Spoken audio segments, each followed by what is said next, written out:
My husband gave our savings to his second wife, whom I didn't know about. I never used to check our bank account. That was David's domain. He handled the bills, the budgeting, the transfers between savings and checking. I didn't think much of it. Not because I wasn't interested in our financial health, he just liked being in control of those things, and I trusted him. He was good with numbers, or at least he seemed to be. And I suppose I was busy with other things, managing the house, our daughter's school schedule, my freelance writing work. I wasn't blind, I just didn't look too closely. That was my first mistake. It started with a printer cartridge. It's strange, thinking back, how something so small unraveled everything. I'd gone to order a new cartridge online and saw our joint account balance by accident. We'd always kept around $12,000 in savings, just as a cushion. But that day, the number stared back at me in a font that suddenly looked far too bold, $143.29. I refreshed the page. Closed the browser and opened it again. Checked to see if I'd selected the wrong account. Nope.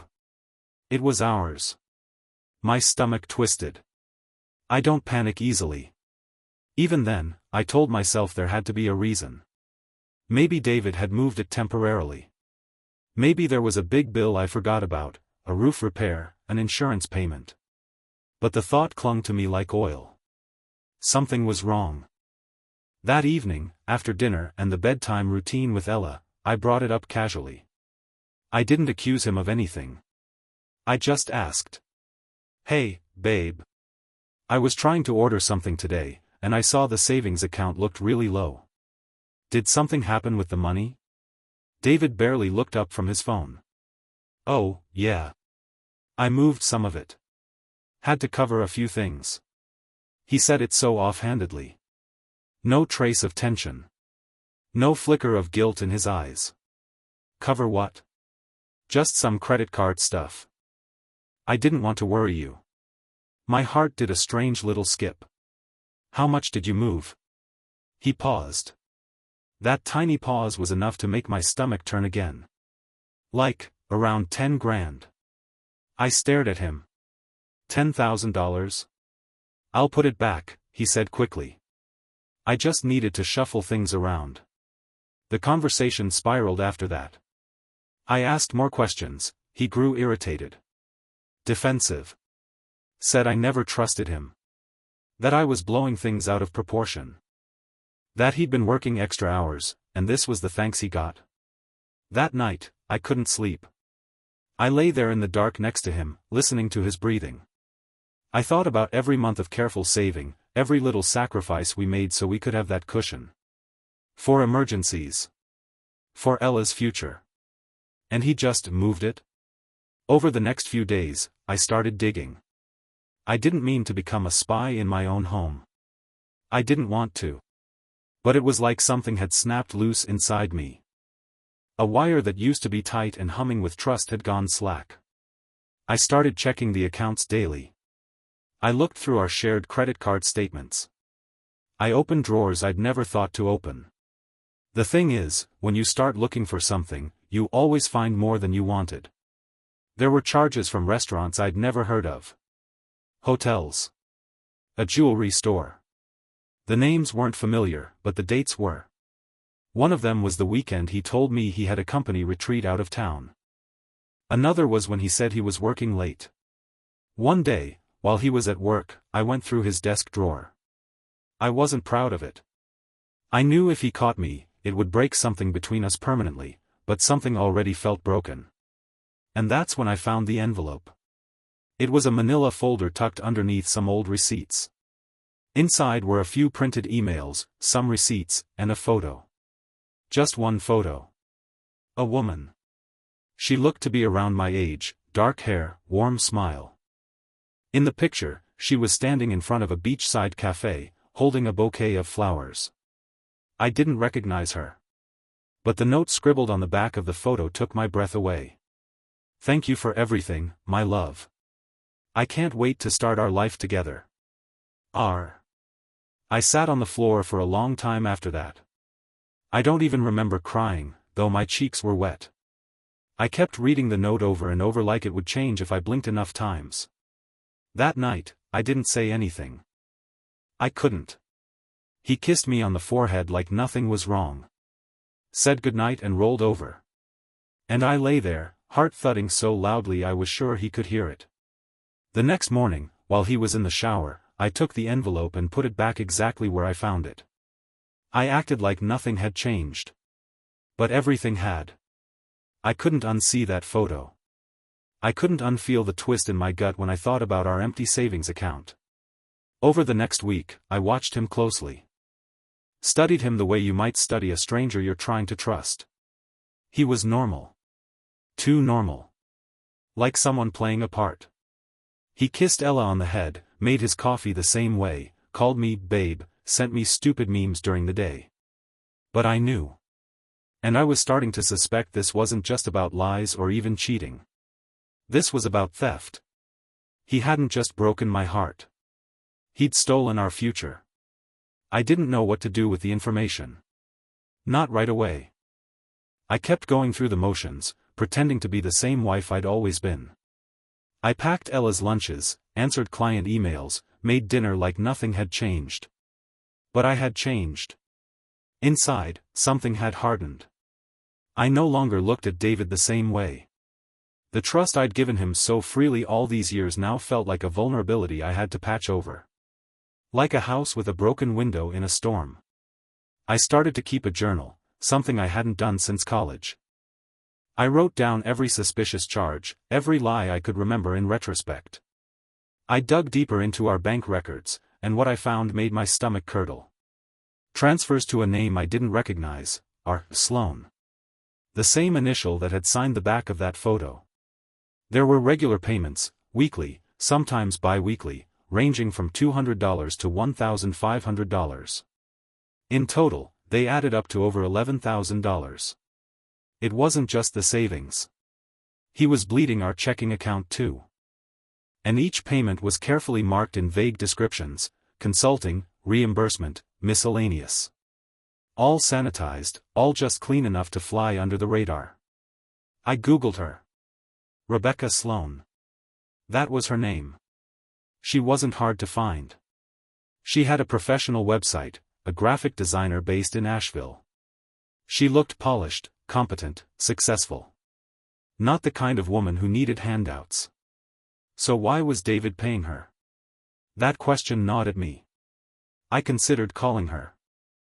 I even drafted a message once, just to see how it felt. Hi, you don't know me, but I'm David's wife. I never hit send. I wasn't ready. I didn't want to come across as unhinged or desperate. I didn't want her to pity me. I wanted answers. Real ones. Instead, I kept gathering evidence. I made copies of our statements. Printed screenshots. Took photos of the envelope in the drawer just in case he ever moved it. Every night I'd slide the folder back into place, heart hammering in my chest. I felt like a spy in my own home. One night, Ella had a fever, and David said he'd be late because of last-minute budget meetings. He said it so casually, while pulling on his blazer, like it was just another Tuesday. But something in me snapped. Maybe it was the way Ella looked at me, cheeks flushed and eyes heavy with sleep, whispering, "Is Daddy coming home soon?" I told him to wait. That I needed to talk. He gave me a quick glance. Can it wait until tomorrow? No. It can't. His eyes narrowed slightly, and for the first time in a long while, he looked nervous. I held out a printout of the bank transfer summary. What's this? He looked at it. His face didn't register surprise, but there was a flicker of calculation. Like he was scrambling for the right lie. I told you. I had to move some money around. It's for. This isn't just a one-time thing, I interrupted. My voice was calm. Too calm. These are regular payments. To someone named Rebecca Sloan. There was a long silence. He didn't deny it. Instead, he let out a slow breath and said, "She's a friend." A friend? She needed help. Financially. She's been going through a rough time. I laughed, but it sounded hollow. You're giving thousands of dollars to a friend I've never heard of? Behind my back? Out of our joint account? He looked away, jaw clenched. It's not like that. Then tell me what it is. He didn't. He walked out. Not another word. Just grabbed his keys and walked out the front door like I was the problem. That night, while Ella slept beside me, burning up and murmuring nonsense through her fever, I stared at the ceiling and realized I had to protect her. Not just emotionally. Financially. I didn't know how deep David's lies went, but I couldn't afford to wait for him to burn through the rest of what we had left. The next day, I opened a new account in my name only. I moved the remaining checking balance, what little was left, into it. I withdrew cash for groceries and expenses. I changed the login credentials for Ella's college fund, which had thankfully been in my name from the start. And then I sat at my laptop and drafted an email to a family lawyer. I wasn't ready for divorce. Not yet. But I needed to know my options. That same afternoon, I called David's office under the pretense of dropping off lunch. The receptionist, a sweet woman named Janelle, paused. "Oh, he's not in today," she said. "He took the day off. Family emergency." I nearly dropped my phone. Family emergency? I drove across town in a daze. Not to his office, but to Rebecca Sloane's address, which I'd found through a business registration search. I knew it was a terrible idea. That it would be the kind of story people whisper about. She followed him. Can you believe it? But I didn't care. I parked down the street and waited. I don't know how long I sat there. Maybe 20 minutes. Maybe an hour. I felt like I was watching someone else's life through a fogged-up window. And then he came out. David. My husband. Laughing. Carrying a paper bag and 2 coffees. Rebecca was right beside him. She reached up and touched his arm in a way I hadn't in months. Intimate. Familiar. They looked like a couple. A real one. Not some twisted secret. Not some affair. They kissed. Not rushed. Not like a fling. They kissed like people in love. I didn't cry. Not then. I sat frozen in the car, eyes fixed on the sidewalk as if the moment might rearrange itself. As if it wasn't what it clearly was. But no amount of blinking could undo what I'd seen, the man I married, standing on a quiet street in broad daylight, kissing someone else like he belonged there. It wasn't just the betrayal. It was the normalcy of it. The ease. The way he held her like they'd done it 1,000 times. I didn't drive home right away. I parked at a nearby gas station, turned off the engine, and just sat. The hum of the traffic, the ding of the pump sensors, the light rain pattering on the windshield, none of it touched me. I felt like a glass left under a dripping faucet, slowly filling, unable to overflow. When I finally did go home, I didn't confront him. Not yet. He came back that night at 7:23 p.m., smelling like takeout and acting tired. He kissed me on the cheek and asked how Ella was feeling. I gave him a clipped "better" and nothing more. He didn't notice. He sat beside me on the couch, scrolling through his phone, occasionally muttering about work emails. I studied him like a scientist studying a creature in a lab, detached, clinical. I tried to see the man I once knew in his face, but I couldn't. He was a stranger wearing my husband's skin. That night, I moved a duffel bag into the back of the hall closet and began packing it, quietly, little by little, over several days. I didn't know exactly when I would leave. I didn't even know where I would go. But I knew I had to be ready. I started attending therapy without telling him. I needed a neutral voice. Someone to help me untangle the mess in my head. The therapist, Julia, listened patiently as I laid it all out, the money, the secrecy, the woman, the kiss. She asked me, "What are you afraid of, if you leave?" And I didn't know how to answer. Was I afraid of the loneliness? Of explaining it all to Ella? Of starting over from zero? Or was it something more insidious, the part of me that still hoped I was wrong? It was during our third session that Julia said something that stuck. This isn't just betrayal. It's financial abuse. I hadn't thought of it that way before. Abuse felt like such a heavy word. It conjured bruises and shouting, slammed doors and broken dishes. But David hadn't yelled. He hadn't struck me. He had smiled and lied. Stolen money that wasn't just mine, but our family's. That was a different kind of violence. One evening, after I'd put Ella to bed and David was in the shower, I went into our home office and printed one final document, a record of the wire transfers. A full list, neatly organized. I slipped it into a new folder and added it to my growing stack of evidence. I didn't know if I would need it in court, or just to remind myself that I hadn't imagined any of this. And then, the unexpected happened. Rebecca called me. It was a Thursday. I was chopping carrots when my phone buzzed. Unknown number. I almost ignored it. But something told me to answer. "Hi, is this Claire?" My heart stopped.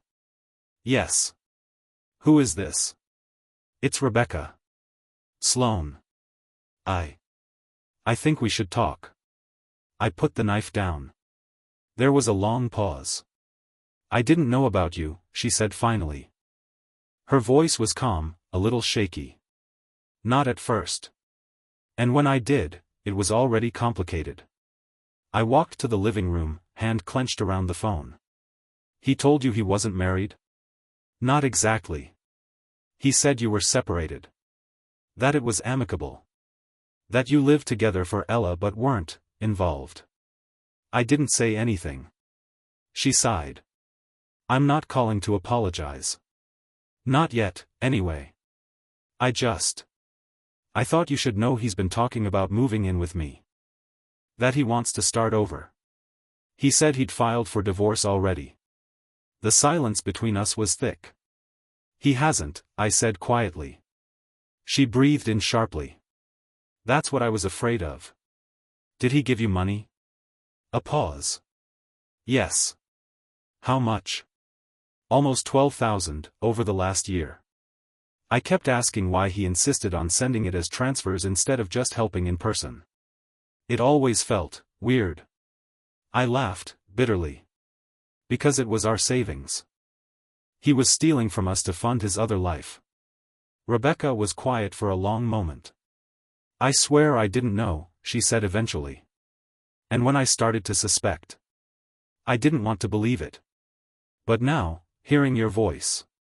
"I'm not calling you the victim here," I interrupted. "I have a kid. I have a life he helped build, and burn. You get to walk away clean. I don't." "I'm sorry," she whispered. "If there's anything I can do." "There isn't." I hung up. That night, I didn't cry. I cleaned the house. I organized Ella's bookshelf. I ironed clothes we wouldn't wear for weeks. I kept my hands busy while my head spun in circles. David came home later than usual. I asked no questions. I kissed Ella goodnight. I set my alarm. And at 2:11 a.m. I sat down at my laptop and started writing this story. Because I needed to put it somewhere. Because I needed someone to hear it, even if I couldn't say it aloud yet. Even now, I'm not sure how it ends. I haven't told David I know everything. I haven't packed the car. But I've memorized the route to my sister's house in Raleigh. I've made backup copies of every file. And I've started sleeping with the duffel bag next to the door. Just in case. 2 days after the call from Rebecca, I sat at the kitchen table and watched David make toast like nothing was wrong. He spread peanut butter across the slices with the same slow, even motions he'd always used. Like he had all the time in the world. Like this was still the same house, the same marriage, the same life. I realized, in that moment, that he might believe it was. Or maybe he didn't believe it, but he wanted me to. And that was worse. He turned to me, smiling. "Want one?" "No. Everything okay?" I looked at him. Really looked. His eyes were soft, a little tired. He looked like a man who believed his secrets were still buried. "I need to talk to you later," I said. He hesitated, knife hovering over the jar. "About what?" "Money." That word. That was the one that got him. He blinked. His expression didn't change much, but I saw it. The flicker of alarm in his eyes. He nodded too quickly. "Sure. After work?" "After dinner," I said. "No more delays." He nodded again and changed the subject. I waited until Ella was asleep and the dishwasher was humming in the background. I sat at the table again, same place as that morning, and placed the manila folder in front of me. I didn't open it. Just tapped the edge of it like a silent countdown. David came in holding his phone. "Can we make this quick? I've got an early morning." "Sit." He did. Warily. I pushed the folder toward him. "Open it." He opened it, and his whole body stiffened. I watched his face shift, confusion, then irritation, then something sharper. Not guilt. Not remorse. Just the cold realization that the game was up. "How long have you known?" he asked. "Long enough." He said nothing. Just closed the folder and leaned back in his chair, arms crossed. "I spoke to Rebecca," I added. That got him. He didn't flinch, but his jaw tightened. "She didn't know," I said. "Not at first." "You lied to her too." He exhaled, slow and steady. "This doesn't have to turn into a war, Claire." I almost laughed. "A war? You drained our savings. Lied about where you were. Built an entire second life. And now you want peace?" "I was going to tell you." "No, you weren't. You were going to disappear. Maybe not physically, but piece by piece. One account at a time." Silence. "I moved what was left," I said. "You don't have access to it anymore." "I spoke to a lawyer. I know my rights." His face darkened. "You spoke to a lawyer without talking to me first? Do you even hear yourself? After everything you've done, you're upset that I took a precaution." He stood up suddenly, knocking his chair slightly off balance. "You think this is all so black and white? That I just woke up one day and decided to screw you over?" "No," I said, standing too. "I think you spent months, maybe years, slowly rewriting the truth until you believed it. That's worse." He looked like he wanted to yell, but he didn't. He just stood there, breathing hard, like an animal caught in a trap of its own making. "I want you to leave," I said. "Not tomorrow. Not next week. Tonight. Claire. Ella will stay with me. I'm not going to drag her into this until I have to. You'll get your chance to explain it to her, but not now. Not until I've decided what that will even look like." He sat back down, this time slower. "You're making a mistake." "No," I said. "You did. And now I'm correcting it." That night, I helped him pack a bag. I stood in the doorway as he zipped it up. I watched him glance around like he might never see this house again, and for a moment, just one, I felt a pang of something like grief. This was the man I'd once loved. The father of my child. The person I thought I would grow old with. But that version of him had died quietly somewhere along the line. When the door closed behind him, the house was silent. I stood in the hallway, breathing in the emptiness. No shouting. No breakdown. Just the quiet crack of a life splitting down the middle. Over the next few days, I fielded calls from mutual friends. Some knew. Some didn't. A few tried to stay neutral. One even asked if I'd overreacted. I didn't bother defending myself. Let them think what they want. I had Ella. I had a roof over our heads. And for the first time in months, I didn't feel like I was drowning in my own home. But something still lingered, something that wouldn't let me rest. One morning, I got a message from an unknown number. He said I should return this to you. It's yours, not his. It was Rebecca. Attached was a photo of a small velvet box. I didn't recognize it. I replied, asking what it was. An antique bracelet, she wrote. He said it was his mother's. A gift to me. But I knew it wasn't his to give. I'm mailing it back. The box arrived 3 days later. Inside was a delicate gold bracelet, the one my mother had left me in her will. I hadn't seen it in months. I assumed I'd misplaced it. But he'd taken it. And tried to gift it to someone else. That was the last straw. The betrayal wasn't just about money anymore. It was about identity. He had tried to rewrite who I was, erase me from my own story. Give my memories to someone else. I stood in the hallway that night, holding the bracelet in my palm, and felt something shift inside me. I was done reacting. It was time to act. I didn't sleep much after that night. It wasn't fear. Not anymore. It was resolve. There's a strange kind of energy that comes after you finally hit the bottom, like your body knows there's nowhere left to fall and decides to climb, no matter what it costs. The next morning, I contacted the lawyer again. This time, I asked her to begin formal proceedings. It was quiet. Not dramatic. No slamming doors or impassioned speeches. Just forms. Signatures. Procedures. She told me it would take weeks, months, maybe, but I'd already waited too long. I was ready for the slow work of reclaiming my life. David didn't fight it. That surprised me more than anything. When he received the notice, he texted me instead of calling. One line, "Okay. If that's what you want." As if he hadn't spent over a year dismantling our marriage brick by brick behind my back. As if this whole thing had been my choice. In the weeks that followed, we communicated only when necessary, about Ella's school pickup, her dentist appointment, a permission slip she forgot to hand in. He came by once a week, stayed exactly an hour, always in the living room. I watched him play the part of a present father while wondering how long it would last.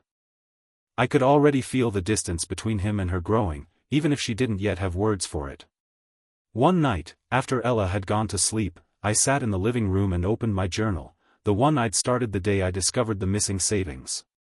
I flipped through the pages, messy notes, printouts, ink smudges from where my hands had trembled. I saw myself in those words, wounded, confused, desperate to make sense of something senseless. I tore them out. One by one, I fed them into the fireplace. Not in anger. Not in grief. In release. I didn't want to carry his lies anymore. I didn't want to reread my own unraveling. It was time to write something new. In the following months, I picked up more freelance work. I started managing my money again, not out of fear, but from empowerment.